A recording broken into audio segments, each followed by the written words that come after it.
सकाळच्या या सुदिन समय मी आपणा सगळ्यांचं पवित्र प्रभू येशू ख्रिस्ताच्या नावात स्वागत करतो.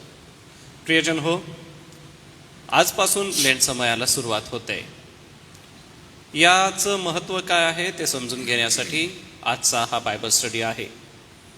प्रभू येशू ख्रिस्ताचं जे बलिदान आहे त्याच्या बलिदानाकडे बघत असताना द इम्पॉर्टन्स ऑफ सॅक्रिफाईस हा महत्त्वाचा विषय आज आपण घेणार आहोत. यासाठी सन्माननीय डॉक्टर रेव्हरंड जी जयकर पाळक साहेब हे आपल्याला मार्गदर्शन करीत आहेत व टप्प्याटप्प्याने ज्या महत्त्वपूर्ण घटना घडल्या त्या घटनांकडे आपण बघणार आहोत. आणि याविषयी जर आपल्याला अधिक मार्गदर्शन हवं असेल तर आपण बायबल स्टडीला नित्य उपस्थित राहावे किंवा आपण वैयक्तिक रीतीने फोन देखील करू शकता.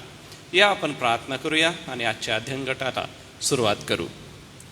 हे सर्व समर्थ दयाळू परमेश्वर पित्या, या सुदिन सकाळसाठी आम्ही आभार मानतो व या बायबल स्टडीला तुझ्या पवित्र नावात आम्ही सुरुवात करतो. आम्ही डॉक्टर रेव्हरंड जी जयकर पाळक साहेबांसाठी प्रार्थना करतो. पित्या, त्यांच्या करवी तू आम्हाशी बोल व जे पवित्र वचन तू त्यांच्या करवी आम्हासाठी ठेवलेलं आहे व ख्रिस्ताच्या बलिदानाचं जे महत्त्व आहे ते आम्ही समजून घेणार आहोत. सोबतच या 40 दिवसांमध्ये घडलेल्या घटना क्रमाप्रमाणे बघत असताना दे बापा, जे मार्गदर्शन पवित्र आत्म्याकरवी तू पाळक साहेबांना केलं त्याचा आशीर्वाद आम्ही सेवक लोक घेत असताना मंडळीलाही हे अध्ययन आशीर्वादाचं होऊ दे व याद्वारे प्रिय परमेश्वर पित्या तुझ्या अधिक जवळतेचा अनुभव आम्हा सगळ्यांना दे. ऑनलाईन हे सगळं कार्य होत असताना सर्व तांत्रिक अडचणींपासून प्रभू तू आमचं रक्षण कर व होणारी ही सभा आशीर्वादाची होऊ दे. सारा आदर, मान, महिमा आणि गौरव प्रभू तुला असो. प्रभू येशूच्या गोड नावात प्रार्थना केली म्हणून तो ऐक. आमेन. मी आपणा सगळ्यांच्या उपस्थितीमध्ये सन्माननीय डॉक्टर रेव्हरंड जी जयकर पाळक साहेबांचं स्वागत करतो व या ठिकाणी उपस्थित असलेले मंडळीचे वडीलजन आणि पाळक वर्ग आपलं देखील स्वागत आहे. ऑनलाईन जे उपस्थित आहात आपलंही येशूच्या नावात मी स्वागत करतो व अध्ययनाला सुरुवात करूया.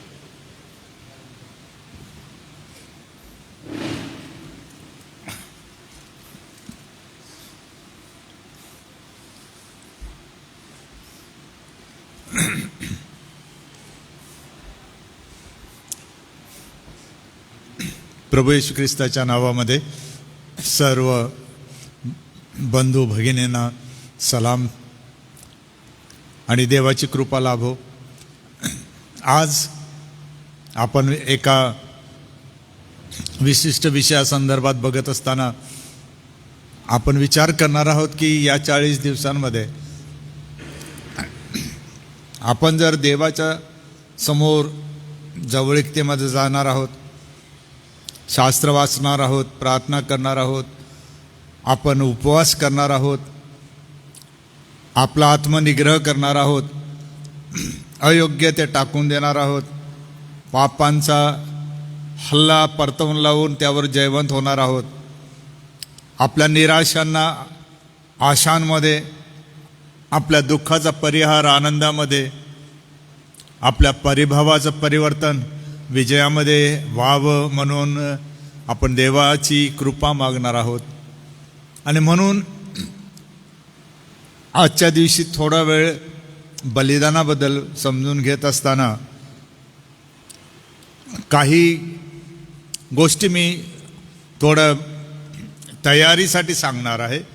कारण आज सायंकाळपासून मग आपण नेमून दिलेले जे शास्त्र भाग आहे त्यानुसार म्हणा, त्या देवाची आत्म्याची प्रेरणा होते त्याप्रमाणे म्हणा, स्वयंस्फूर्तीने म्हणा, जे काही मनन सादर केलं जाईल त्याप्रमाणे प्रभू आपल्या सर्वांशी बोलो. प्रभू आपल्या मनाची तयारी करो, विचारांची तयारी करो, आपल्या कुटुंबांची तयारी करो आणि आपल्याला तो आशीर्वाद देव. तो आशीर्वाद यासाठी की जे त्या वाचून आज आहेत त्यांच्यापर्यंत तो आशीर्वाद पोहोचावा. अब्रामाला देव बोलला होता, तू आशीर्वादित होशील आणि तुझ्यामुळे इतर राष्ट्र आशीर्वादित होतील. मंडळी आणि विश्वासणारे या जगामध्ये केवळ स्वतःपुरतं आशीर्वादित होण्यासाठी बोलावलेले लोक नाहीत. आणि पुन्हा पुन्हा हीच गोष्ट निदर्शनास येते की लोक जातात, येतात, या भरभराट होईल. पण त्यांना कारण सांगितलं जात नाही की जर हा आशीर्वाद तुम्हाला मिळत आहे तर तो कशासाठी. हा आशीर्वादाचा मोबदला वक्त्याला देण्यासाठी आहे, प्रचारकाला देण्यासाठी आहे, त्या संदेष्टाला किंवा प्रेषिताला देण्यासाठी आहे, की देवाच्या राज्याच्या वाढीसाठी इतरांकडे तो पोहोचला पाहिजे, म्हणून हा आशीर्वाद मिळाला पाहिजे. आणि खरा आशीर्वाद ज्याला मिळतो तो यज्ञ करतो, कारण यज्ञाच्या शिवाय, बलिदानाशिवाय परमेश्वराचा संबंध कधीही नीट स्थापित होत नसतो. म्हणून थोडा वेळ विचार करत असताना माझ्यासमोर आज 2-3 गोष्टी आहेत, त्या थोडक्यामध्ये मी तुम्हासमोर मांडणार आहे. परंतु थोडा अभ्यासासंदर्भात पण मी जे CMM करत आहे त्यांच्यासाठी मी सांगणार आहे. जे 4 पुस्तकं पूर्ण करण्याच्या प्रक्रियेमध्ये बऱ्याच महिन्यांपासून अडकले, त्यांच्यासाठी 2 शब्द मला सांगायचे आहेत. सोबतच मग जी जंत्री 40 दिवसांची आपणासमोर देण्यात आलेली आहे तिचा वापर कसा करता येईल हे पण मला जास्त तुम्हाला ते सांगण्याची आवश्यकता नाही. परंतु मला वाटतं की कधी कधी जाळं जेव्हा एकत्र ओढलं जातं तर त्यामध्ये आपल्याला मासे जास्त चांगल्या प्रकारे किनाऱ्यावर आणता येतात. प्रत्येकजण आपल्या दिशेला ओढलं तर जाळं फाटतं आणि मासे निघून जातात. म्हणजे सामूहिकरित्या आपल्या चर्चेसला, मंडळांना, विश्वासणाऱ्यांना आशीर्वादित करण्यासाठी, देवाच्या राज्यामध्ये त्यांना अधिक जवळ आणण्यासाठी आपण सर्वांनी नेटाने प्रयत्न करण्याची गरज आहे. तुम्ही रिटायर असा की रिटायर नसा, तुम्ही कामावर असा, कामावर असू नका, देवाच्या राज्यामध्ये सर्वांना आमंत्रण आहे. ज्याने त्याने आपापल्या वेळेनुसार आल्यावर जे सांगितलं ते काम केलं पाहिजे, त्याचा मोबदला मिळणारच आहे. अनेक दाखले आहेत जे तुम्हाला माहीत आहेत की काही सकाळी आले कामाला, काही शेवटल्या तासाला आले कामाला. मजुरी सर्वांना देण्यात आली, कुरकुर झाली, परंतु मजुरी सर्वांना देण्यात आली. काही वेळेला शेवटी येणारे कधी आशीर्वादित होतील सांगता येत नाही.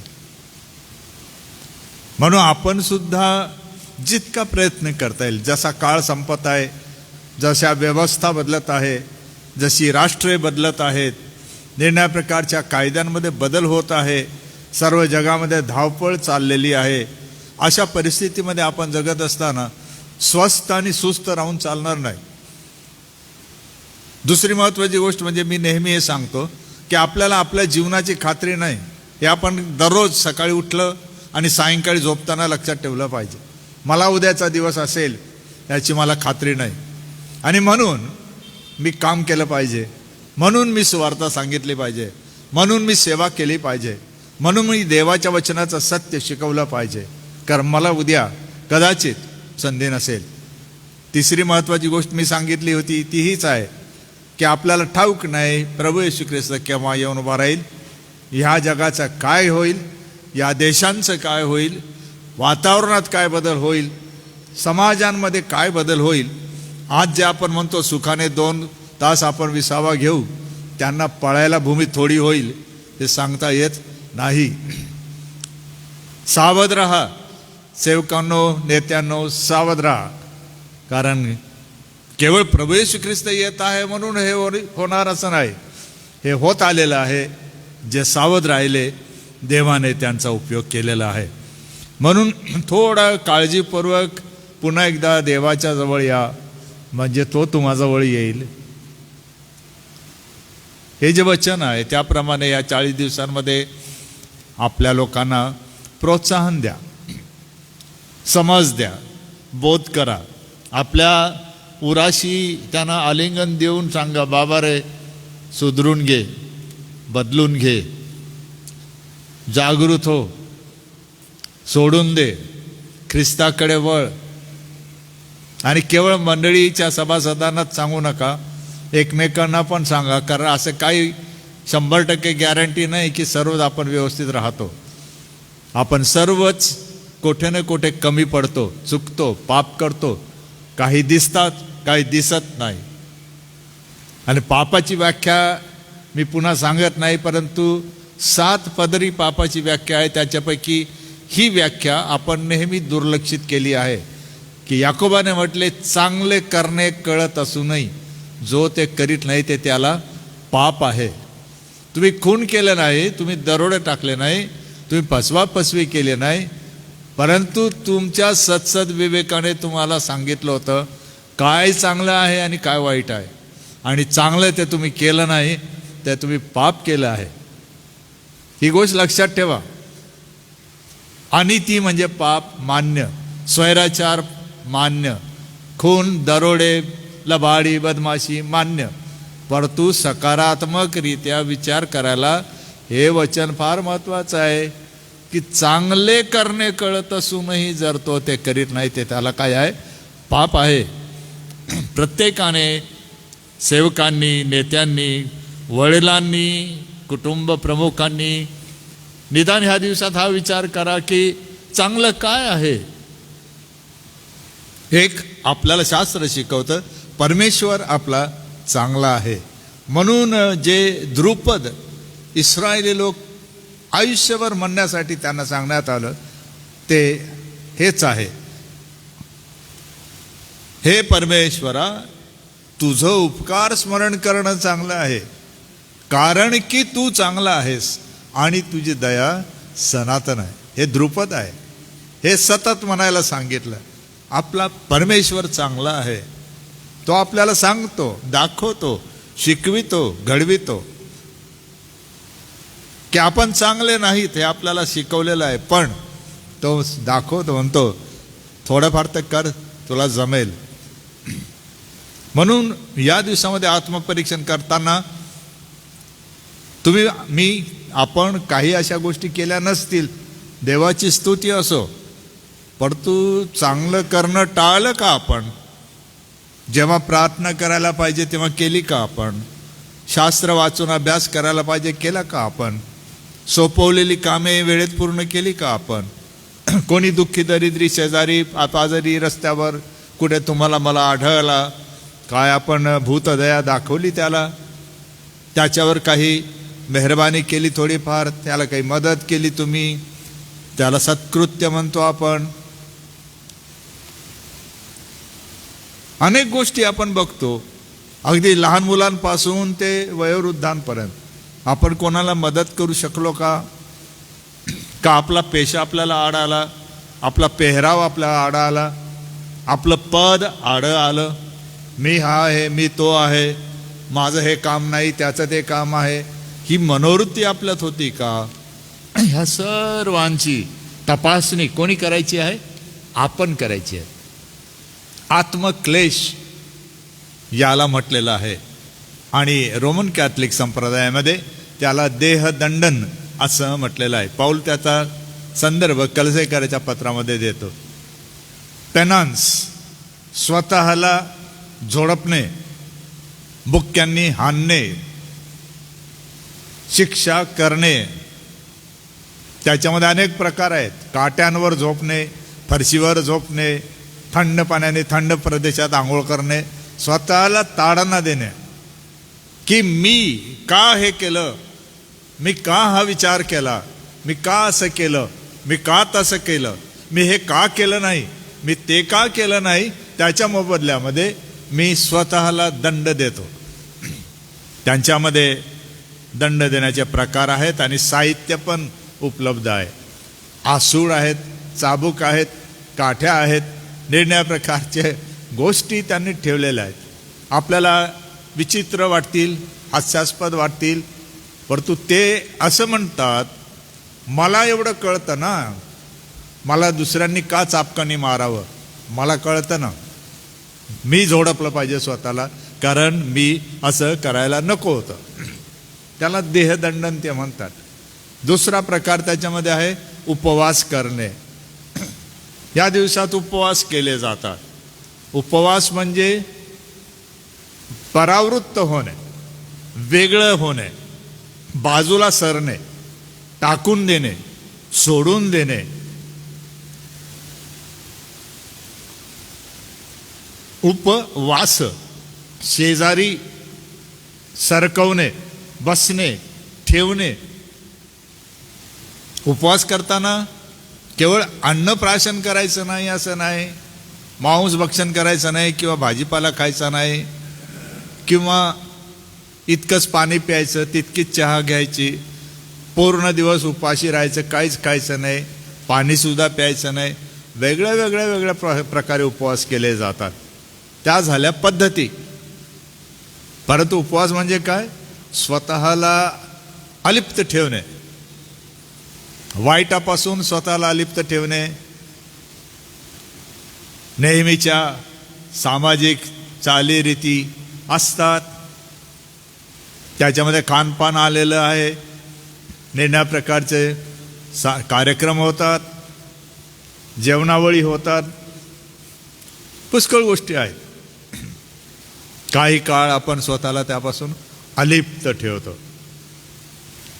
आपण ऐकलं ह्या 2-3 दिवसामध्ये की आपला चेहरा विद्रूप आपण करू नये असा शब्द प्रयोग आहे.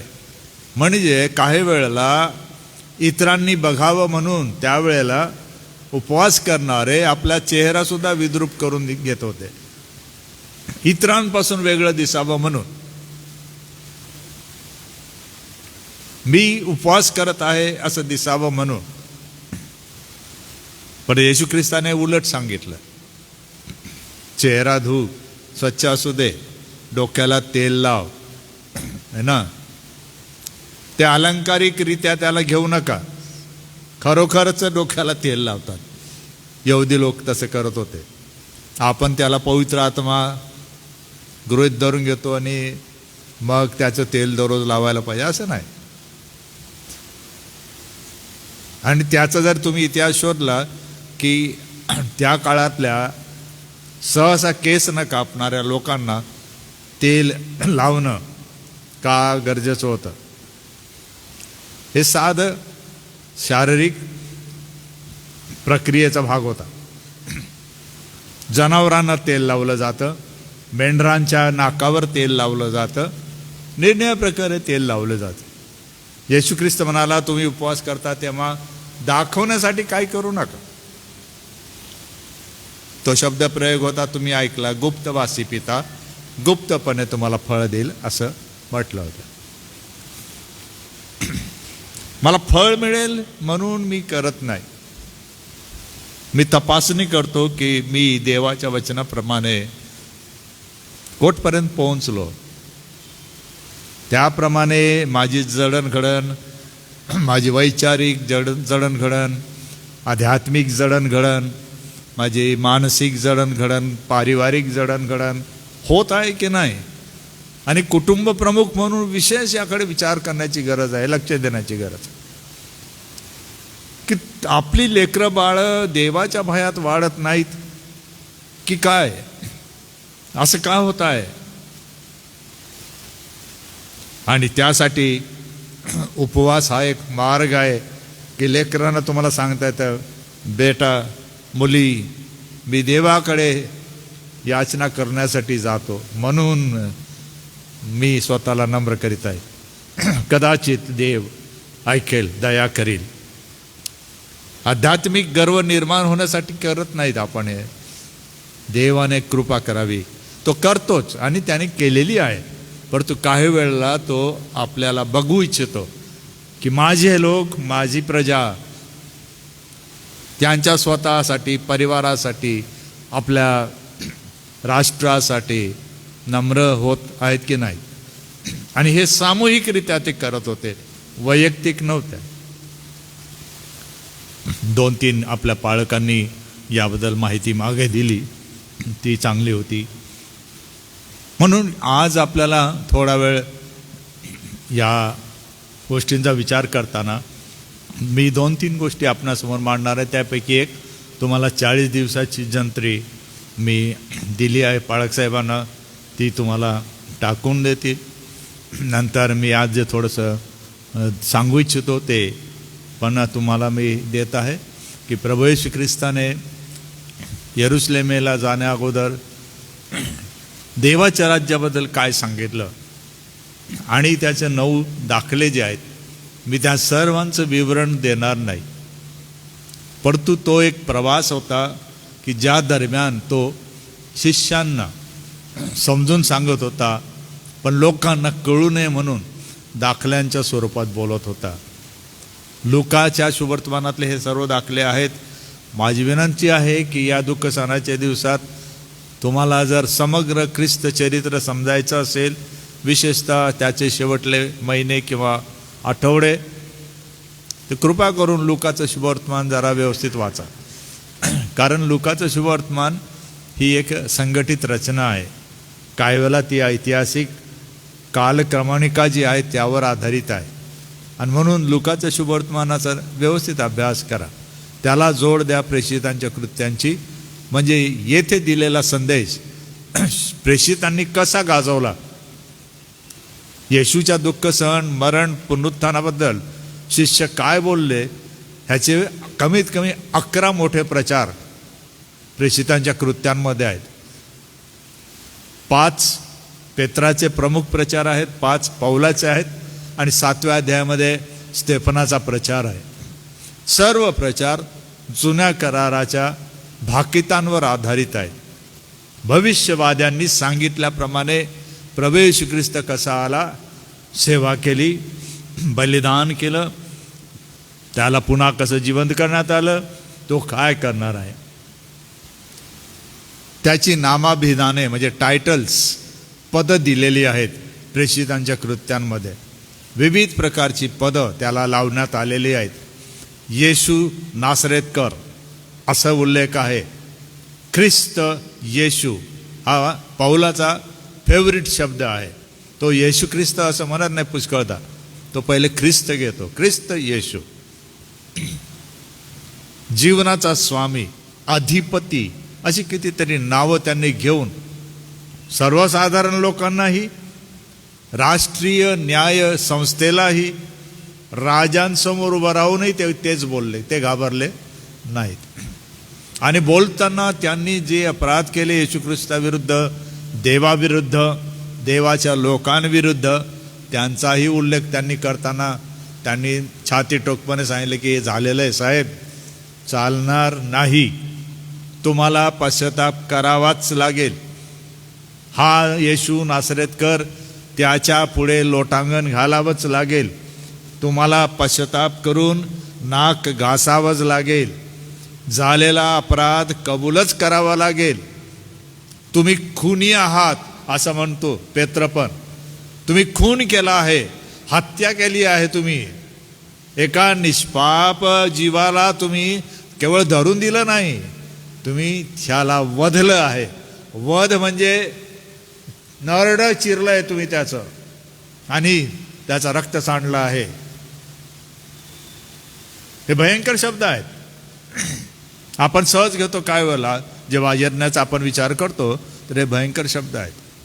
मेलेल्या प्राण्याचं रक्त कधी घेतलं जात नव्हतं, हे विसरू नका. मला आश्चर्य वाटतं वारंवार, बऱ्याचदा मी चूक दाखवत नाही आहे, पण आपले प्रचारक जेव्हा पण येतात तेव्हा येशूच्या यज्ञाबद्दल बोलताना हे विसरूनच जातात किंवा सांगतच नाहीत की जिवंत प्राण्याचंच रक्त बाहेर येऊ शकतं, गोळा केलं जाऊ शकतं, अर्पणासाठी उपयोगी होऊ शकतं. मेलेल्या प्राण्याचं घेत नाही, निघत नाही, गोळा करता येत नाही, चिरावं लागतं.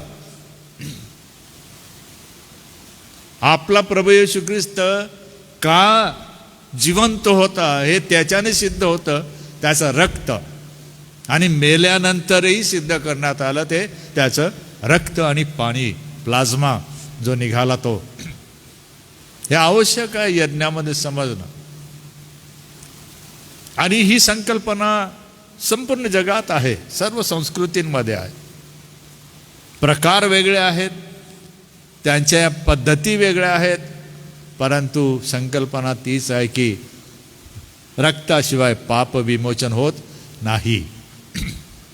आणि म्हणून ते यज्ञामध्ये थोडक्यामध्ये समजून घेऊ, आणि नंतर मी तुम्हाला सारांश रूपाने काही गोष्टी सांगेन.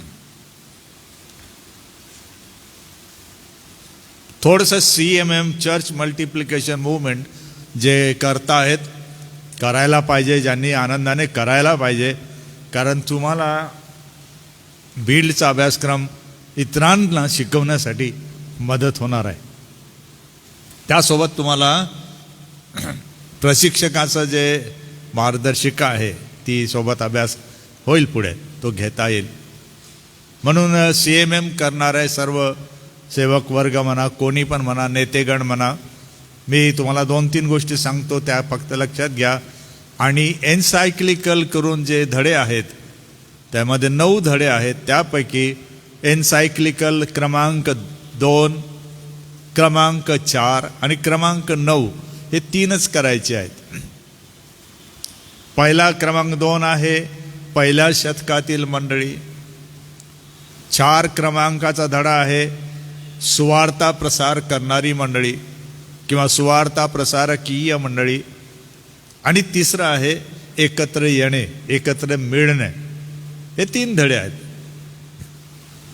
3 धड्यांमध्ये काही प्रमुख छोट्या छोट्या गोष्टी आहेत, तेवढ्याच तुम्हाला लिहायच्या आहेत की मी हे शिकलो. जसा दुसऱ्या धड्यामध्ये पहिल्या शतकाच्या मंडळीमध्ये एक शब्द प्रयोग आलेला आहे टिटुली, TITULI.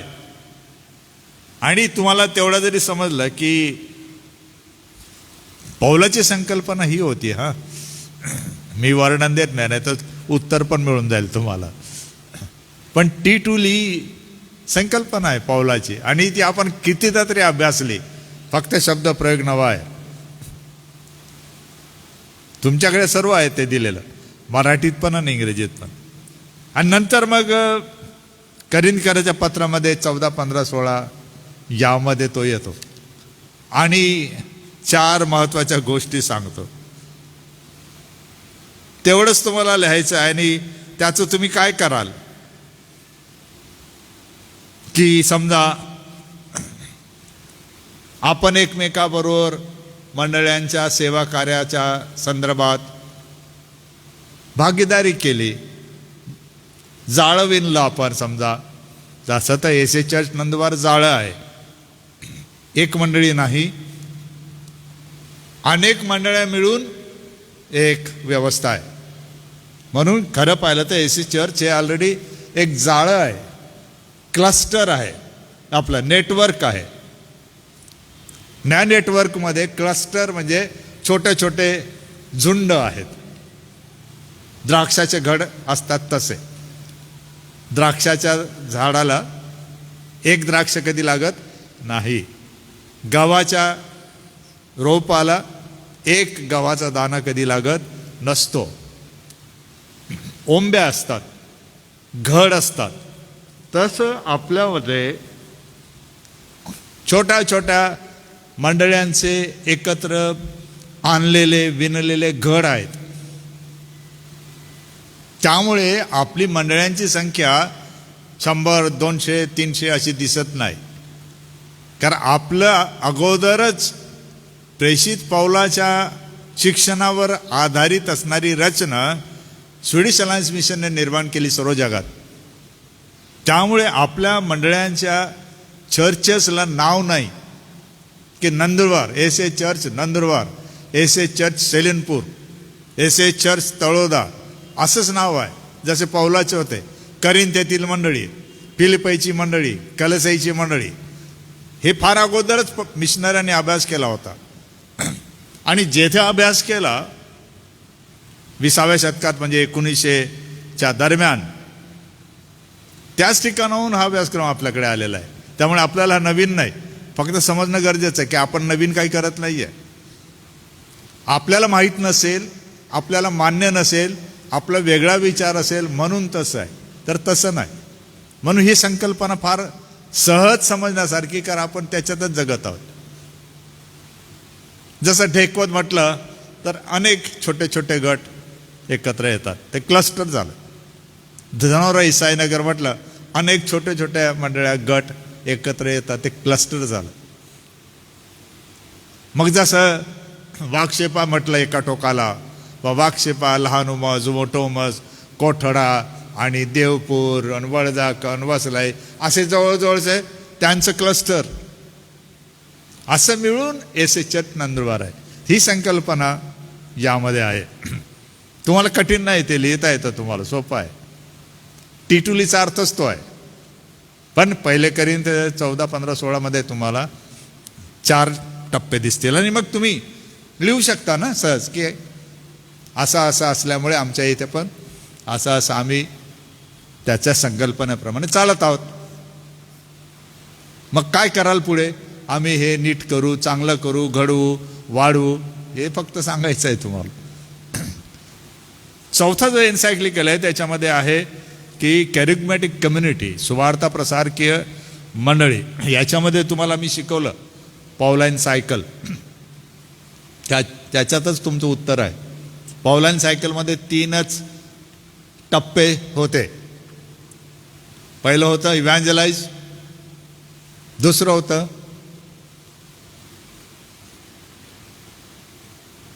तीन ई आहेत, इक्विप आणि इस्टॅब्लिश. सुवार्ता सांगितल्यावर वडील मंडळ स्थापन करणे आणि त्यांना घडवणे. पॉवलाईन सायकल म्हणजे ह्या 3च गोष्टी आहेत. त्याचं विवरण देण्याची तुम्हाला गरज नाही, तेवढंच पुरेसं आहे की तेवढं तुमच्या लक्षात आलं की तुमचं ते झालं. मग तुम्ही याचं कसं कराल, इव्हँजलाइज करायचं आहे तर आम्ही मंडळांमध्ये सुरुवात करू, आमच्या परिक्षेत्रात सुरू करू, आमच्या गटात सुरू करू. तुम्हाला जगात जायला कोणी सांगत नाही आहे आणि तुम्ही जाणार नाही, मी जाणार नाही, क्वचित कोणी आपल्यापैकी जाईल. म्हणून ते उत्तर समर्पक असणं गरजेचं आहे. मीच तपासणार आहे त्यामुळे मी तुम्हाला ओळखतो, तुमची मंडळांची स्थिती थोडंफार मला समजते, त्यामुळे अपेक्षा तेवढीच आहे, जास्त नाही आहे. तिसऱ्या याच्यामध्ये आहे, तुम्हाला जर जायचं आहे तर ते आहे गॅदरिंग, क्रमांक 9. आणि यामध्ये 3च परत शब्द आहेत किंवा गट आहेत. भोजन, सभा, एकत्र सहवास, बस. मील, मीटिंग, गॅदरिंग, हे 3 तुम्ही सोडून लिहिलं सर्व तर मी मान्य नाही करू शकणार, कारण याचा सारांश तोच आहे. आणि माझे पेपर तुम्ही पाहू शकता क्लाउडमध्ये गेल्यावर. मी अनेकांना सांगत आहे, अनुप पाळक साहेब आहेत, डेव्हिड आहे आणि रविकांत गावित आहे, यांनी पूर्ण केलेलं आहे. त्यामुळे तुम्ही त्यांचा फायदा घ्या, ते तुम्हाला सांगतील. मराठीत तर मराठीत भाषेची अडचण नाही सांगितल्यावरही बरेच जण गडबडून गेलेले आहेत की इंग्रजी अभ्यास आणि मराठीत कसं लिहायचं. तुम्हाला स्वातंत्र्य आहे, हे मुक्त शिक्षण पद्धती आहे. तुम्हाला जर सांगता येत नाही तर रेकॉर्ड करा, मला तोंडी सांगा, चालतं. मग तसंही जर तुम्ही करणार आहे तर मग कसं काय करणार. ही शालेय पद्धती नाही, ज्याला आम्ही CR म्हणतो. मागे बोललो मी तुम्हाला, कंडिशन रिस्पॉन्स नाही. लेक्चरर लेक्चर देत आहे, विद्यार्थी शिकत आहे, ही पद्धत अशी नाही. आपण सर्वच विद्यार्थी, सर्व समजदार लोक एकमेकापासून शिकतो. वचन तेच असेल, परंतु अनुभवाप्रमाणे, शिक्षणाप्रमाणे, सेवेप्रमाणे तुम्हाला त्याचा अर्थ लागतो. तो त्याच्यातच बसला पाहिजे. की गुरुत्वाकर्षणाचा सिद्धांत आहे, लॉ ऑफ रिलेटिव्हिटी. मग तो 5वीला कसा सांगायचा, 8वीला कसा सांगायचा, पोस्ट ग्रॅज्युएटला कसा सांगायचा, हे वेगळे वेगळे त्याच्या टप्प्याने पद्धती आहे. परंतु विद्यार्थ्याला एवढं कळलं पाहिजे की डॉक्टर न्यूटनने याचा शोध लावला, हे तर माहीत पाहिजे बेसिक. नाहीतर तुम्हीच तुमचं लिहिलं असं होतं त्याचा अर्थ. आणि ही पद्धत अमेरिकन एज्युकेशन सिस्टीम आहे, ब्रिटिश नाही. दुसरी ऑटो रिफ्लेक्टिव्ह आहे. तुमचं उत्तर बरोबर आहे, ताबडतोब तुम्हाला सर्टिफिकेट मिळतं. ऑटो रीडर आहे त्याच्यामध्ये. मी पण चुकलो तर ते मला सांगते तुझं बरोबर नाही, परत कर. कारण मी आता तुमचं तपासतो तर ते मला विचारतं, माझं झालं का दिनाकरणला विचारतं, दिनाकरणला ते ऑफिस विचारतं, असं आहे. आणि मी बडाई मारायला बोलत नाही, परंतु तुम्हाला माहीत आहे की देवाच्या वचनाच्या अभ्यासात मी तडजोड करत नाही. काय होईल ते होईल. चुकलं सुधरून घेऊ आपण, पण सोडून देऊ नका, घाबरू नका, होईल. हे झालं तुमचं CMMचं. अनेकांना मी प्रोत्साहन देत आहे, तुम्ही करा, कारण ह्याच्या आधारावर हा पूर्ण अभ्यासक्रम आहे पुढे. आणि कोणालाही करता येईल, भाषेची मर्यादा नाही. करा, कारण अभ्यास करणं माझ्या माहितीप्रमाणे चांगलं आहे.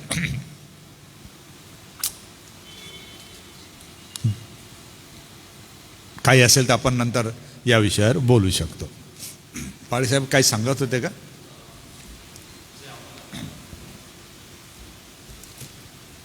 मी मान्य पाळक साहेबांचं मनपूर्वक आभार मानतो. प्रियांनो, ह्या अध्ययनाच्या ज्या नोंदी आहेत त्या आपल्याला आपल्या व्हॉट्सॲपवरती पाठवण्यात आलेल्या आहे. जो गट या ठिकाणी आहे त्यांना देखील आणि पास्टर ग्रुपवरती असलेल्या पाळक वर्गांसाठी, तर याविषयीचं अधिक मार्गदर्शन ते वाचून आपल्याला मिळू शकतं. तर आजच्या अध्ययनासाठी मी पाळक साहेबांचं मनपूर्वक आभार मानतो. आणि या अध्ययनात असंच आपण पुढं जाऊया. जे पदाधिकारी वर्ग या ठिकाणी उपस्थित आहे, आता आम्ही थोडा वेळ प्रार्थना करून ऑनलाईन सभा थांबवणार आहोत आणि नंतर तुम्ही कंटिन्यू करणार आहेत का? बरं, आपण कंटिन्यू करणार आहेत. आणि सभा झाल्यानंतर जे प्रियजन या ठिकाणी आहेत, आपण थोडंसं ग्रुप डिस्कशन करू किंवा आपल्या काही प्रश्न असतील या अभ्यासासंदर्भात, तर आपण या ठिकाणी पाळक साहेब आहेत, आपण बसूयात, थांबूयात या ठिकाणी आणि पुढचे जो अभ्यास आहे ते पाळक साहेब कंटिन्यू करतील. आणि सोबतच जे फील्डचा अभ्यास आहे त्याच्यामध्ये काही प्रियजन पेपर अपलोड करत आहे, काहींचे अकाउंटसुद्धा राहिलेले आहे. तर आता सभा संपल्यानंतर मी 2-3 जणांचे अकाउंट चालू करून देईन. त्यांचं अपलोडिंग करायची अडचण आहे, तर तीही आपण सोडवूया. आजच्या अभ्यासासाठी पार्श्वभूमीमध्ये प्रभू येशू ख्रिस्ताला जे धरून देण्यात आले किंवा जो कट रचण्यात आला त्याबद्दल थोडक्यात मी तुम्हाला संदर्भ पहिले देतो. तुम्ही लिहून घ्या की प्रभू येशू ख्रिस्ताला धरून देण्याचा कट 8 वेळेला करण्यात आला. अगदी आरंभापासून शेवटपर्यंत. आणि तुम्हाला हवं तर ते म्हणजे माझी पद्धत जर तुम्ही बघाल तर मी काय करतो की मी मोबाईल बायबल किंवा इंटरनेट बायबलवरून ती वचनं कॉपी करतो जशीच्या तशी आणि तिथे लिहून ठेवतो. आता बऱ्याचदा तुम्ही म्हणाल हा बाबा तो बायबल उघडतच नाही. तसं नाही आहे ते श्रम वाचावे किंवा वेळ वाचावं, ऑलरेडी मी कॉपी करून आणतो माझी वचनं, मला जे तुम्हाला सांगायचं आहे. तर ही एक पद्धत आहे की तुम्ही जेव्हा बोलता तर तुमच्यासमोर ते सर्व वचनच तुम्ही कॉपी करून ठेवलेल्या विषयानुसार तर तुम्हाला ते काम येतं. नंतर तुम्हाला त्या वचनाची फोड करताना परत खाली विवरणात्मक अध्ययन असं लिहून तुम्हाला जो त्याच्यातला भाग पाहिजे तो 1, 2, 3, 4 असं त्याचं गणिती पद्धतीने सोडू शकतं. त्याला व्याकरण चालवा म्हणतात. उभं आडवं करू नका. आडवं केलं बहुतेक जण आडव्याच पद्धतीने अभ्यास करायला जातात, त्यामुळे जमत नाही. उभं करण्यामध्ये मी तुम्हाला दाखवतो कसं करतात, पण तसं गणित सोडवतात, बीजगणित सोडवतात, असं खाली असतं, असं सरळ सरळ नसतं. म्हणून ती एक पद्धत तुम्ही वापरायला शिका, बरं होईल. 8 वेळेला हा कट शिजला. संदर्भ पहिले लिहून घ्या. लूकाचं शुभवर्तमान 4 अध्याय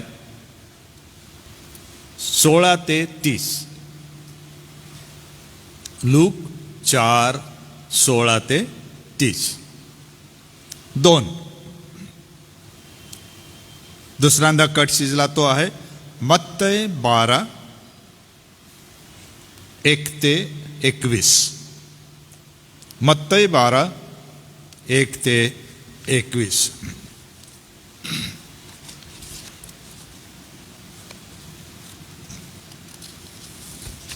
तिसरा कट शिजला तो आहे योहान शुभवर्तमान 5वा अध्याय 1 ते 18.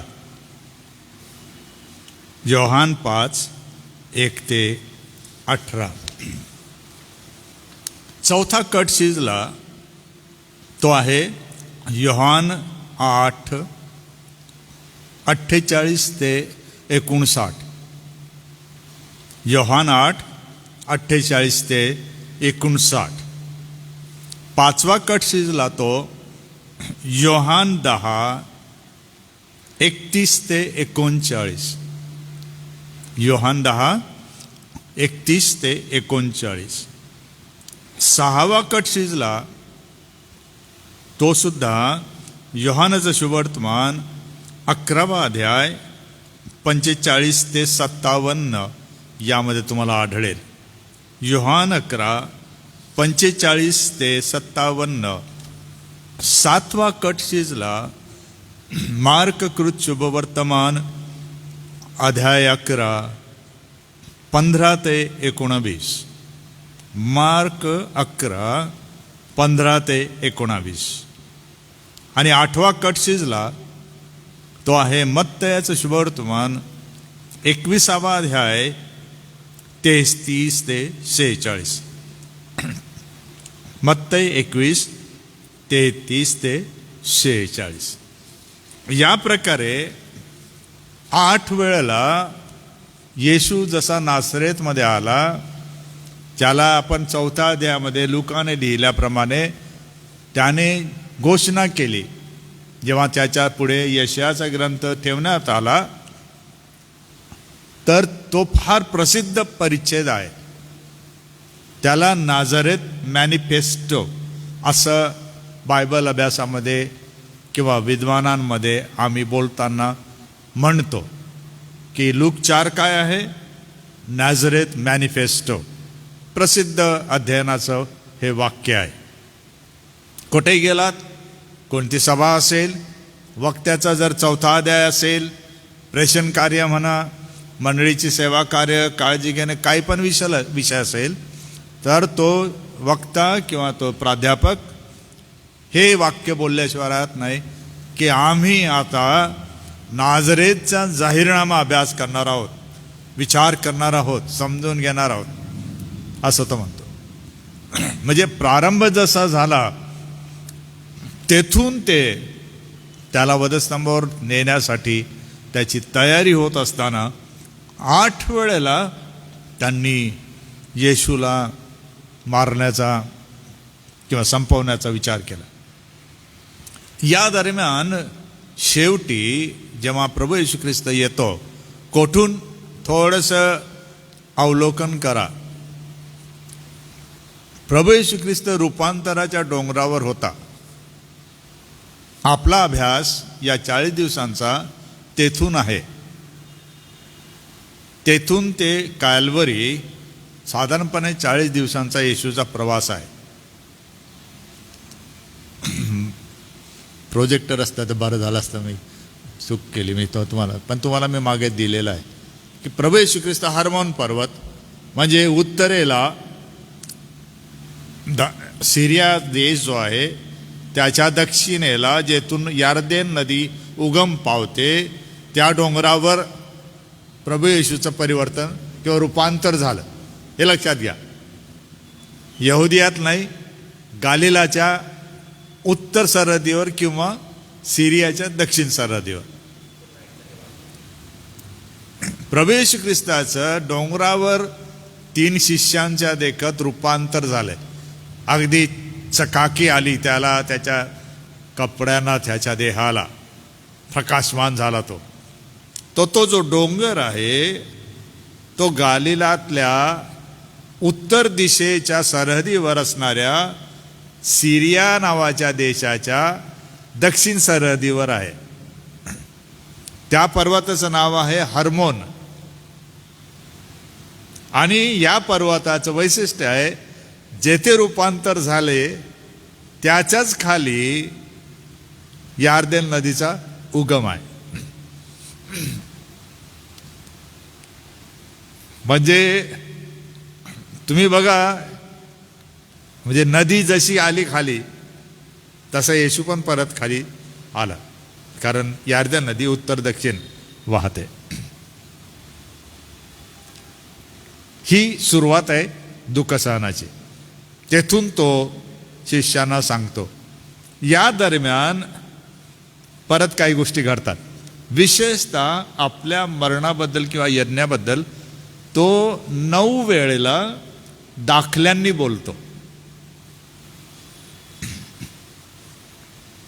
की तो का मरणार, कसा मरणार ह्याच्याबद्दल तो भाकीत तर करतो, परंतु दाखल्यांचा पण वापर करतो. ते 9 दाखले या दरम्यान तो वापरतो. मी यासाठी तुम्हाला ही म्हणजे जंत्री देत आहे की तुम्ही जेव्हा बोलाल, सांगाल, समजावून द्याल तर हे सुटू नये, तुमचा गैरसमज होऊ नये किंवा तुम्ही टाळू नये म्हणून. कारण दाखले जितकं सहज समजण्यासारखे आहेत तितके कठीण पण आहेत. कारण ते मिस्ट्री एलिमेंट म्हणतो आम्ही, त्याच्यामध्ये गुजे आहेत, रहस्य आहेत. परंतु दाखल्यांचा उद्देश एक सत्य फक्त असतं, जास्ती नसतं. हे 9 दाखले असे लुकाच्या शुभवर्तमानात आहे सर्व. 14वा अध्याय 7 ते 14, 14वा अध्याय 7 ते 14. दाखला दिला त्याने नम्रता व आदरातिथ्य.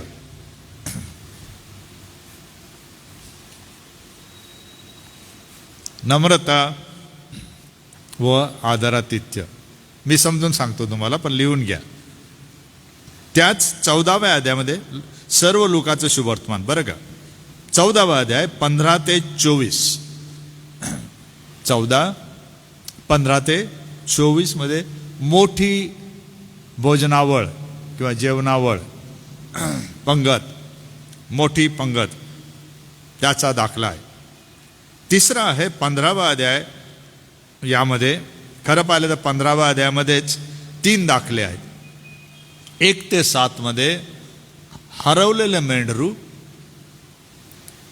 1 ते 7 मध्ये हरवलेलं मेंढरू, 8 ते 10 मध्ये हरवलेलं नाणं, 8 ते 10 मध्ये हरवलेलं नाणं, आणि 11 ते 32 मध्ये हरवलेला मुलगा, ज्याला आपण उधळ्या पुत्र म्हणतो.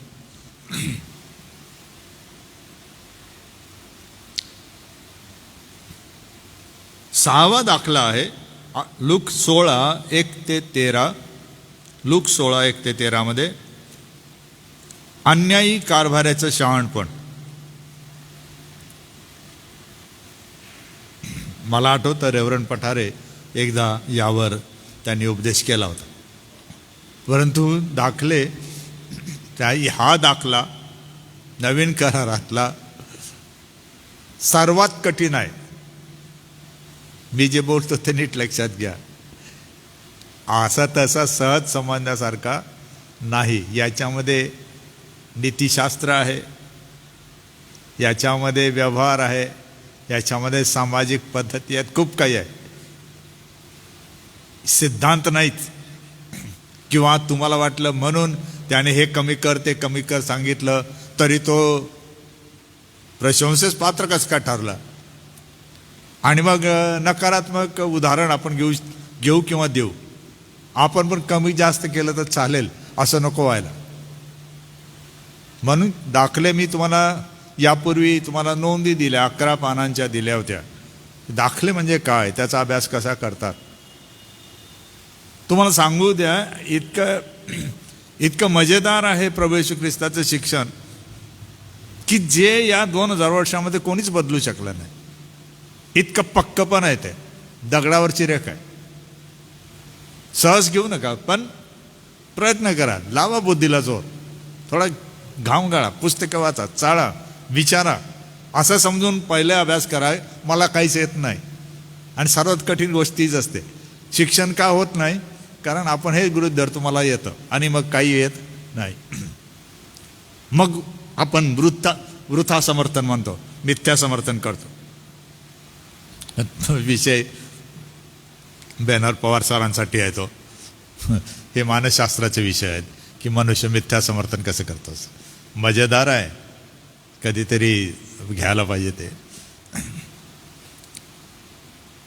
अन्यायी कारभार म्हणून जरा वाचा.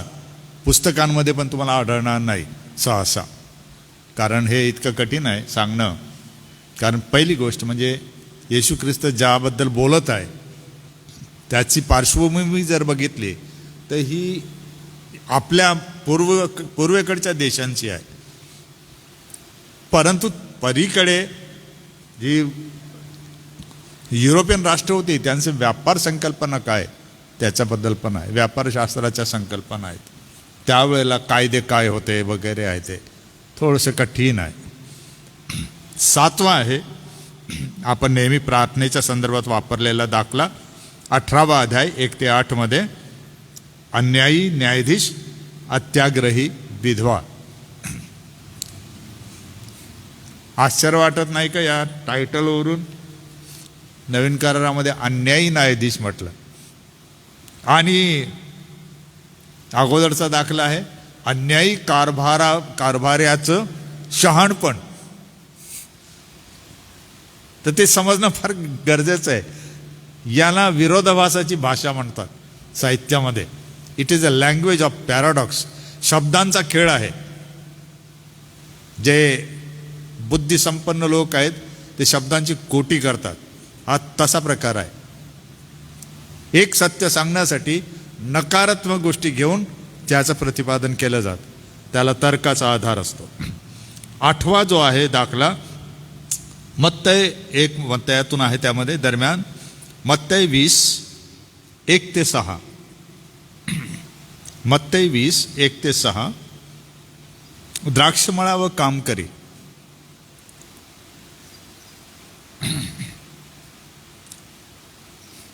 आणि लूक 19 मध्ये मग 11 ते 27 मध्ये मोहरांचा दाखला आहे, टॅलेंट्स.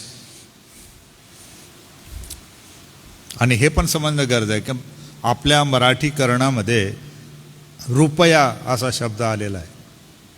हा रुपया म्हणजे आपला स्वतंत्र भारत देशाचा रुपया नाही.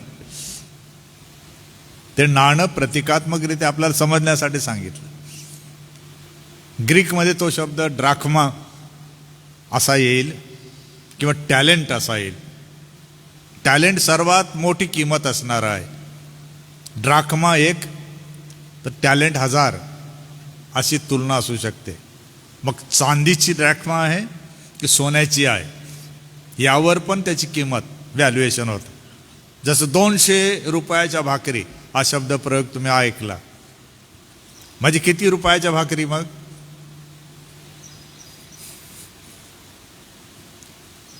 मूळ शब्द आहे दिनार. 1 दिनार कितीला होती त्यावेळेला बघा, तेव्हा तुम्हाला समजेल की आजचे किती रुपये आहेत. येशूला झालेला तैलाभ्यंग. शिष्य म्हणतात कशाला हे वाया घालून राहिलं, हे कितीला गेलं असतं? 200 रुपयाला गेलं असतं. कशाला वाया घालवलं एवढं? ते 200 रुपये म्हणजे काय आहे? मग दिनारी आहेत त्या.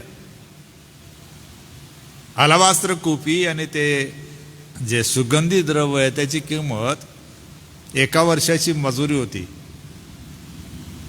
आणि त्यावेळेची किंमत काढली तर त्याच्यामध्ये जे द्रव पदार्थ वापरले गेलेले आहेत मसाल्याचे, त्याच्यामध्ये आहे जटामांसी, जी फक्त भारतात होते, हिमालयामध्ये. प्रभू येशू ख्रिस्ताला अभिषेक झाला, तेल लावण्यात आलं, चोपडण्यात आलं, त्यामध्ये भारताच्या जटामांसीचा पण वापर होता.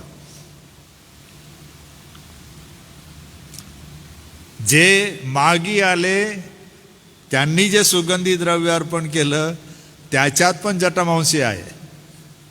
ते भारताचंच होतं, हे दुसरीकडे होत नाही. हिमालयामध्ये ठराविक टप्प्यामध्ये ही वनस्पती उगवते. ते समजणं गरजेचं आहे. म्हणून त्याची किंमत फार होती. एका ठिकाणी तुम्हाला मग वाचायला मिळेल त्याचबद्दल की कुपीचं तेल ओतलं, दुसऱ्या ठिकाणी वाचायला मिळेल कुपी फोडली. एका ठिकाणी मरिया मगदालीनी वाचायला मिळेल, एका ठिकाणी तुम्हाला फक्त मरिया वाचायला मिळेल. 2 ठिकाणी येशूला तैलाभंग झालेला आहे. म्हणून हे समजणं गरजेचं असतं. मोहरांच्या दृष्टांतामध्ये तसंच आहे. प्रत्येक ठिकाणी मोहरांचा उल्लेख जरी आला असेल तरी तुम्हाला मूळ शब्द रुपया असं मराठीमध्ये आलेलं आहे. त्यामुळे त्याला नीट समजण्यासाठी कोणाची मदत घ्या. तुम्ही इंटरनेट ब्राउज करू शकता, तुम्हाला जर येतं तर, आणि स्टँडर्ड डिक्शनरीज आहेत त्यांचा वापर करू शकता. त्याच्यामध्ये मी आपल्याला जी वापरतो, आपल्याला जी देतो ती आहे स्ट्रॉंग नावाच्या महाविद्वानाची. त्याचं विवरण सर्व जगाचे विद्वान मान्य करतात. मी पण मान्य करतो जे मी तुम्हाला सांगतो. एवढंच आहे, मी त्याच्यासोबत दुसरे विद्वान सुद्धा घेतो.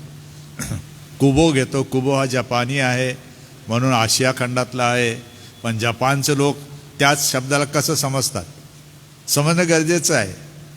नवीन करारामध्ये मग मी मावची नवा करार आहे, भिली नवा करार आहे, त्याच्यात तो शब्द कसा वापरला ते मी अभ्यास करतो. तुम्हाला ठाऊक असायला पाहिजे की आपल्या भाषेत आपला नवा करार आहे, पण कोणीच आपली पाठ थोपटत नाही. जो येतो तो म्हणतो आम्ही करत आहोत कारण तुम्ही कधीच केलं नाही. अहो 1926 मध्येच आम्ही केलेलं आहे, आणि विक्लिफ बायबल ट्रान्सलेटर्समध्ये आपली नोंद आहे, पण आपल्यालाच माहीत नाही. आपण वापर करत नाही, त्यामुळे ती भाषा नामशेष झाली. संस्कृती नष्ट केव्हा होते? जेव्हा भाषा नष्ट होते. हे तुम्ही लक्षात घ्या. म्हणून तुम्हाला जर भिली येते तर ती अपमानित होण्याची भाषा नाही आहे, ती तुमचा गर्व आहे. मला येते, ही माझी मायबोली आहे. तुम्हाला गर्व पाहिजे आपल्या भाषेचा, आणि आपल्या लोकांना त्याच्यात सांगता आलं पाहिजे. एवढं शिक्षण घेतल्यावर, एवढी सेवा केल्यावर, अभ्यास केल्यावर, बायबल स्कूलमध्ये गेल्यावर बायबलचा एक छोटासा धडा तुम्हाला आपल्या लोकांना आपल्या भाषेत सांगायला कठीण का जातं? कारण तुमचा जो कल आहे तो चुकलेला आहे. म्हणून इंग्रजी बोलणारा सर्वात बेस्ट, त्याच्यानंतर हिंदी बोलणारा बेस्ट, तिसरा येतो मराठी बोलणारा बेस्ट, मग त्याच्या खाली अहिराणी बोलणारा, मग 5-6 भाषा बोलणारा, अहिराणी, मराठी, हिंदी, गुजराती सर्व बोलणारा. तो असं आपण स्तर निर्माण केले आहेत, कारण आपला कल तसा आहे. म्हणून मातृभाषा सर्वश्रेष्ठ राहते त्या गटाची, त्या संस्कृतीची. तिचा आपण आदर करायला पाहिजे आणि तिचा वापर करायला पाहिजे, नाहीतर नामशेष होते. 26 सालानंतर युद्ध झाल्यानंतर काय झालं? आपला नवा करार जो गायब झाला तेथून परत कोणाकडेच दिसला नाही. असं का झालं? शोध घ्या, तुम्हाला मजेदार शोध लागेल. असं होऊ शकत नाही, कारण 70-80 वर्षे कोणीच दखल घेत नाही. मी पण अनेक मित्रांना विनंती केली, काहीतरी करा, हे आपल्याला करायचं, मी तयार आहे, माझ्याकडे स्क्रिप्ट रेडी आहे. नाही, काय उपयोग नाही म्हणतात. चांगले लोक बरं का, असं नाही की धार्मिक नाहीत, प्रार्थनाशील लोक काय म्हणतात, कशाला द्यायचं भिली भाषेमध्ये लोकांना, मराठी नाही का? आपल्या लोकांना बिचारांना हिंदी थोडी समजते, कारण ती व्यापारामध्ये वापरली जाते. म्हणून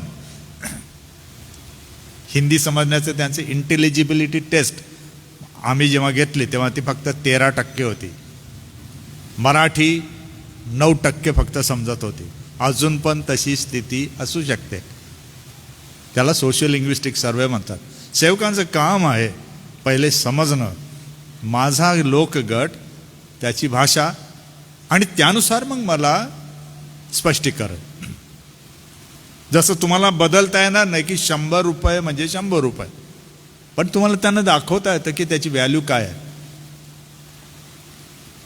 असं तुम्ही मला विचाराल की तुम्ही कसं काय शिकवलं? लहान मुलांना बोलवायचं, छोटे छोटे गोटे घेऊन या म्हणायचं, मोठ घेऊन या, सगळे डिक करून ठेवायचा. हां सांगायचं, हां हे काय आहे? टॅलेंट. किती? 1. मग कसं मोजतात आपले लोक? 1 बेन 3 4 5, बेन 5 1 2, समजलं? मग 5 आणि 5 किती झाले? 1 दो. 10 दो म्हणजे 1 हो. हे आपल्याला शिकवता आलं पाहिजे. हेच तर कौशल्य आहे. आणि ते तुम्ही का विकसित करत नाहीत? त्याला ऑब्जेक्ट लेसन्स म्हणतात. आणि तुमच्यापैकी कोणीही ऑब्जेक्ट लेसन करत नाही असं मी पाहिलं. त्याच्यापैकी एक सुंदर पद्धती आहे की ऑडिओ व्हिज्युअल्स वापरणे, म्हणजे आपलं स्क्रीन वापरणे, LCD प्रोजेक्टर वापरणे, स्लाईड तयार करणे, करून घेणे. सुरुवातीला मी पैसे देऊन बाजारातून करून घेत होतो स्लाईड्स. 10 रुपयाला एक स्लाईड बनवायचे, तेव्हा महाग पडायचं फार मला. पण ते करता करता मी बसून बघत असे की कसं करतात आणि शिकलो, थोडंफार शिकलो. आताच्या पिढीला जास्त आहे तर मी त्यांना सांगतो, बघा बरं जसं पाळक साहेब टाकतात, मी त्यांना म्हणतो वा झकास, आवडतं मला. है ना? आपल्याला बायबल तेच आहे, संदेश तोच आहे की येशूने असं सांगितलं. समजून कसं द्याल? म्हणून 8 वेळेला प्रभू ख्रिस्ताला जेव्हा धरून देण्याची योजना करण्यात आली, तर त्या संदर्भात आपल्याला हे पण लक्षात घ्यायचं की येशूने त्याचं उत्तर काय वेळेला दाखल्यांच्या रूपाने दिलं, स्पष्ट केलं नाही. आपल्या शिष्यांना कळलं थोडंफार, पवित्र आत्मा आल्यानंतर जास्त कळलं त्यांना, असं त्याचा अर्थ आहे.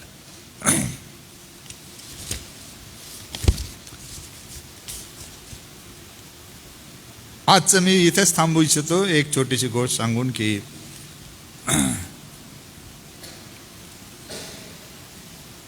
या दुःखसणाच्या दिवसामध्ये या यज्ञाबद्दल विचार करत असताना मार्क 14:12 मध्ये असं म्हटलं की बेखमीर भाकरीच्या पहिल्या दिवशी यज्ञ करावा लागत होता. आता पहिला दिवस म्हटल्यावर काय लक्षात घ्यावं लागेल तुम्हाला? समय तालिका, कालचक्र. कोणतं? यहुद्यांचं. की त्यांना दिवस म्हटल्यानंतर पहिला दिवस ते कसं मोजत होते, कुठून मोजत होते? तेव्हा तुम्हाला आणि मला त्याचा अर्थ लागतो की येशू ख्रिस्त सायंकाळीच का भोजनाला बसला. पहिला दिवस बेखमीर भाकरीचा जेव्हा येत होता आणि तो दिवस आला असं लूक 22 मध्ये जेव्हा सांगितलं, तर अर्पण होत होतं. म्हणून तुम्ही जेव्हा बोलणार असाल जावळ्यांचा रविवार, तुम्ही हवं तर ते बरोबर नीट लक्षात ठेवा, लिहून घ्या की जावळ्यांचा रविवार म्हणजे मंदिरामध्ये बेखमीर भाकरीच्या दिवशी बलिदान करावं लागत होतं. तर रविवार ते गुरुवार मध्ये 4 दिवसाचं काय आहे? अंतर आहे. कोकरू 10व्या दिवशी घ्यायचं आणि 14व्या दिवशी त्याचं अर्पण व्हायचं. मग 10व्या दिवशी तो मंदिराकडे का आणला जात होता? तर त्याची तपासणी करून, त्याची शुद्धता तपासून जाहीर करण्यात येत असे अर्पणास योग्य, यज्ञास योग्य, आणि मग तो बांधून ठेवला जाईल. येशू ख्रिस्त त्याच प्रकारे रविवारी यरुशलेमामध्ये बरोबर दाखवलं होतं. पहिलं काम काय करतो तो? शुद्धता मंदिराची. असं लिहिलेलं आहे ना, तर मंदिराची शुद्धता. का बरं मंदिराची शुद्धता? आता यज्ञावरून तुम्ही समजून घ्या बरोबर. कारण यापूर्वी जेवढ्या बलिदान यज्ञ झाले ते पूर्ण नव्हते. आता काय होत आहे? पूर्ण बलिदान होत आहे. म्हणून मंदिर कसं असायला पाहिजे होतं? पूर्ण शुद्ध. याचकांना ते करता येत नव्हतं, कारण त्यांनीच दुकानं लावले होते. आता येशू ख्रिस्त म्हणतो तसं चालणार नाही. तो सांगतो माझं अर्पण होणं आहे, पण संपूर्ण मंदिर शुद्ध केलं नाही. कारण प्रभू येशूचं अर्पण कुठे व्हायला पाहिजे होतं? मग जर कोकरू अर्पण होतं मंदिरामध्ये, तर प्रभू येशू ख्रिस्ताचं अर्पण कुठे व्हायला पाहिजे होतं? मंदिरामध्ये.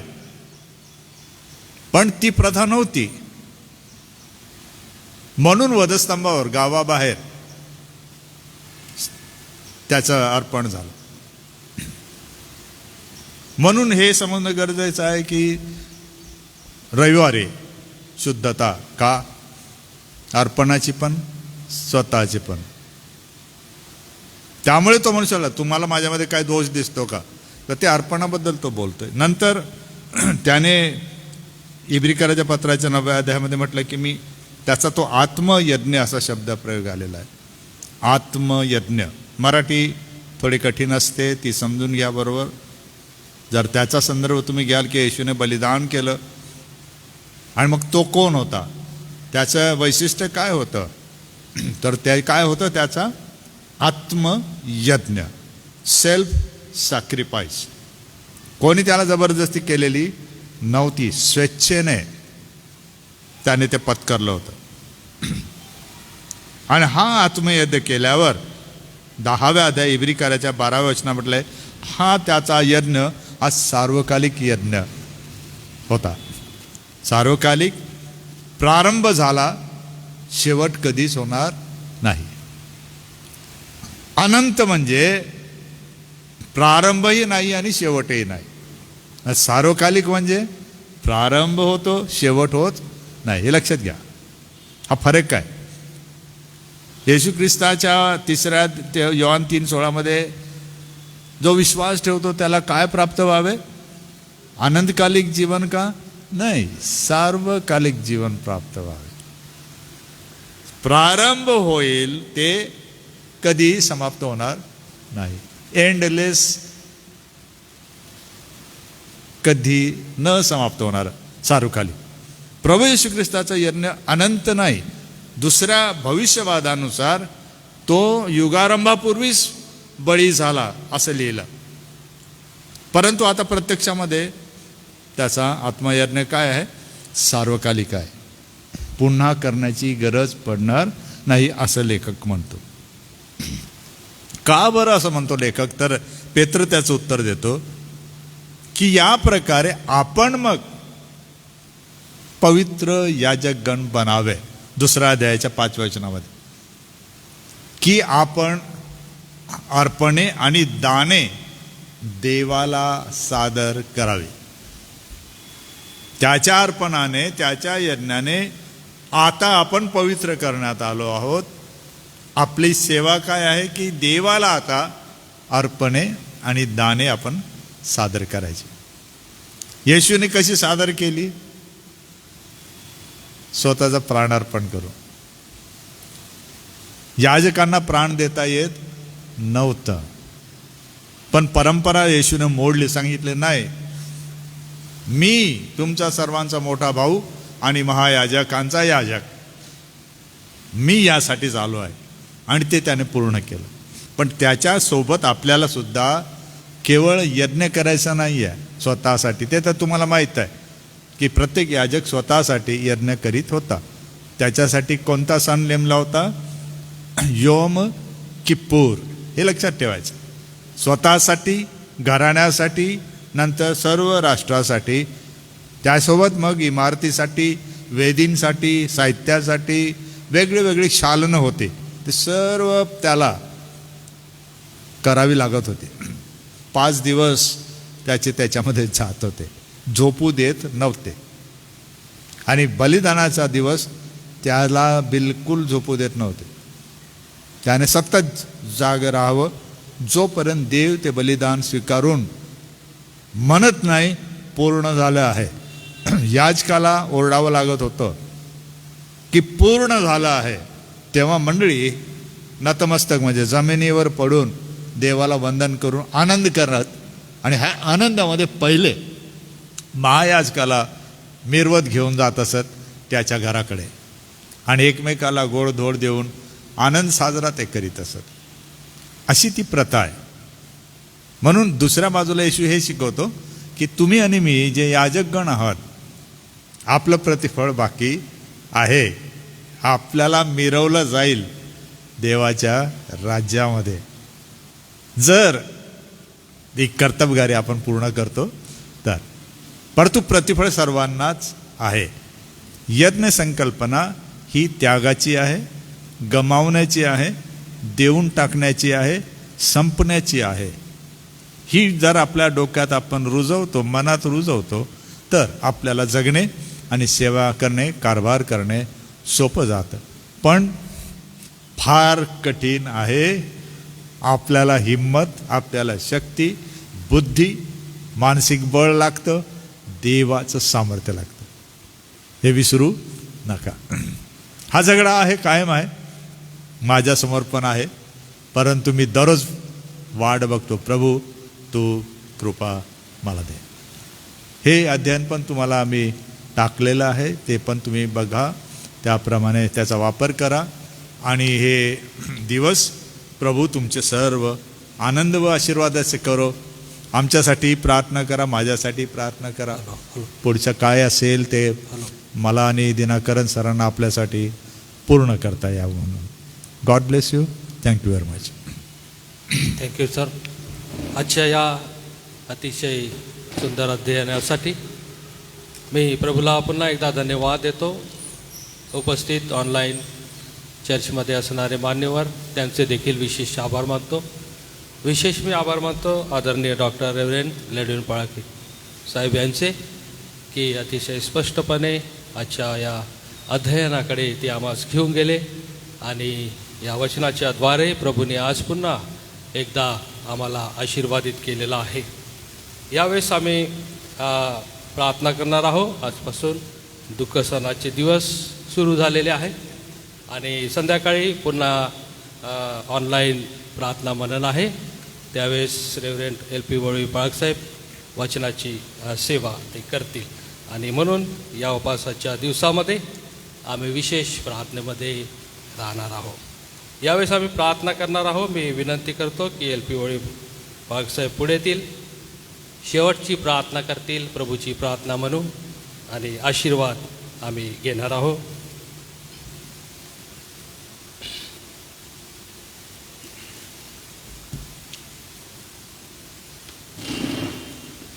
प्रार्थना करू आपण. पवित्र, सर्वशक्तिमान, सर्वसमर्थ आमच्या प्रेमळ पित्या, प्रभू येशूच्या पवित्र नावात आम्ही धन्यवाद देतो.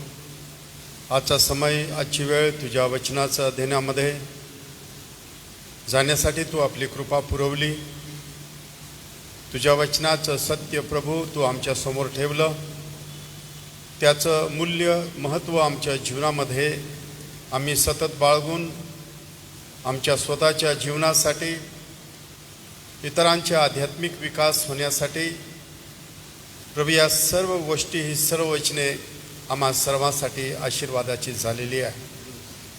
आणि म्हणून प्रभू आम्ही धन्यवाद स्तुती करतो तुझ्या दासाच्याद्वारे. जे वचन प्रभू आमच्या समोर आलं, जे ऑनलाईनमध्ये ज्याने ऐकलं, त्या सर्वांना प्रभू तुझी स्वर्गीय कृपा अशी पुरीव.